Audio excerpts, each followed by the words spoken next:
Fast and Furious 7 star announces its new release date. Hi everyone, I'm Brian Corsetti for ENTV, and Variety has all the details. After several weeks of uncertainty following the tragic car accident and death of Paul Walker, it's now official. Fast and Furious 7 has a new release date. You got the best crew in the world standing right in front of you. Give them a reason to stay. The franchise's biggest star, Vin Diesel, posted a photo of himself and his co-star and friend Paul Walker on his Facebook page Sunday.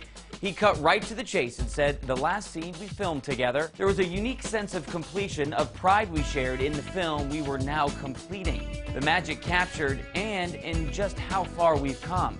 Fast and Furious 7 will be released April 10th, 2015. P.S. He'd want you to know first. With an original release date of July 11, 2014, the new date has been confirmed with Universal Pictures. Plus, Walker will appear in Fast and Furious 7, but there are no current details on how the Brian O'Connor character will be included.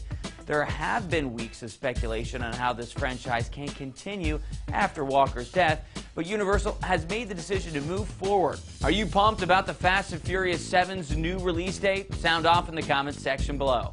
Subscribe to get the latest details on the future of the Fast franchise. Click here to watch celebs speak out about Paul Walker's death, and click right here for his tribute video.